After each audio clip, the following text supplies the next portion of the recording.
America के बाद श्रीलंका में राष्ट्रपति चुनाव हुआ, जिसमें राष्ट्रपति अनुराकुमारा दिसानाइके की आंधी में सभी उड़ गए। श्रीलंका के राष्ट्रपति दिसानाइके की एनपीपी ने संसद में बहुमत हासिल किया। नतीजों के मुताबिक 225 सदस्यों वाली संसद में राष्ट्रपति अनुराकुमारा दिसानाइके की एनपीपी यानी नेशनल पीपुल्स पावर ने 141 सीटें जीतकर बहुमत हासिल कर लिया। अब ये तय हो गया है कि अनुराकुमारा की कुर्सी को कोई खतरा नहीं है और वो आराम से श्रीलंका में सरकार चलाते रहेंगे। इससे चुनावी रिजल्ट का मतलब है कि श्रीलंका में वामपंथी सरकार ने जड़ मजबूत कर ली। अब ऐसे में सवाल खड़ा होता है कि क्या भारत के लिए श्रीलंका में बदलाव चिंता की बात है? अनुराकुमारा दिसानाइके की जीत का भारत पर क्या असर होगा? दरअसल अब ये तय हो गया है कि श्रीलंका में वामपंथी राष्ट्रपति दिसानाइके की ही सरकार बनेगी। तो ऐसे में ये समझना जरूरी है कि क्या श्रीलंका में दिसानाइके का जीतना क्या सच में भारत के लिए बुरी खबर है, और अगर है भी तो कितनी? दरअसल 55 वर्षीय वामपंथी नेता दिसानाइके एकडी के नाम से मशहूर है। वो मार्क्सवादी विचारधारा वाले जनता विमुक्ति पेरामुना यानी कि जेवीपी के प्रमुख है। उनकी पार्टी पहले श्रीलंका में भारत विरोधी भावनाओं को भड़काने के लिए जानी जाती है। एकेडी यानी अनुराकुमारा दिसानाइके को चीन का करीबी माना जाता है। श्रीलंका की गद्दी पर दिसानाइके का बैठना हिंद महासागर द्वीप में नई दिल्ली के हितों के लिए कतई अच्छा संकेत नहीं है। अनुराकुमारा दिसानाइके की चीनी से करीबी जग जाहिर है।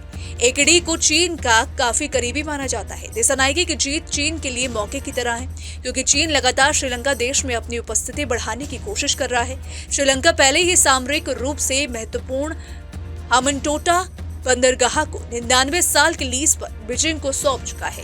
लंबे समय से श्रीलंका पर नजर रखने वाले आर भगवान सिंह का मानना है कि अनुराकुमारा दिसानाइके की जीत नई दिल्ली के लिए एक चुनौती है, क्योंकि दिसानाइके के नेतृत्व वाली श्रीलंका का स्वाभाविक सहयोगी स्पष्ट रूप से चीन का होगा। अनुराकुमारा दिसानाइके का जो इतिहास रहा है उसे देखकर समझा जा सकता है कि उनका झुकाव भारत कम और चीन की ओर ज्यादा है। दिसानाइके को 1987 में जेवीपी के भारतीय शांति सेना के खिलाफ विद्रोह के दौरान रही प्रसिद्धि मिली थी। उस वक्त भारतीय सेना लिट्टे यानी तमिल ईलम के लिबरेशन टाइगर्स का सफाया करने श्रीलंका में उतरी थी। दिसानाइके की पार्टी जेवीपी ने 1987 के भारत श्रीलंका समझौते का विरोध किया था, जिस पर तत्कालीन श्रीलंका के राष्ट्रपति जेआर जयवर्धने और भारतीय प्रधानमंत्री राजीव गांधी ने हस्ताक्षर किए थे। श्रीलंका तमिलनाडु के पास होने की वजह से भारत के लिए बहुत अहमियत रखता है। इस द्वीपीय देश के उत्तरी और पूर्वी प्रांतों में तमिलों की ज्यादा अच्छी खासी संख्या है, जो कि वहां की कुल आबादी का 11% है। भारत सरकार श्रीलंका पर 13वें संविधान संशोधन को लागू करने का दबाव बना रही है। ये संशोधन तमिलों के साथ सत्ता में भागीदारी की बात करता है।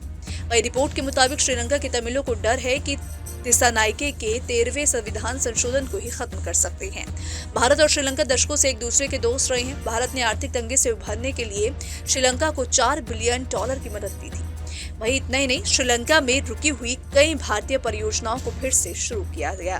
तो फिलहाल इसको लेकर आप क्या सोचते हैं, आपकी क्या राय है, कमेंट सेक्शन में जरूर बताइएगा।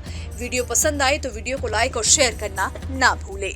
न्यूज नेशन अब व्हाट्सएप पर खबरों की ताजा अपडेट के लिए न्यूज नेशन के इस QR कोड को स्कैन करें।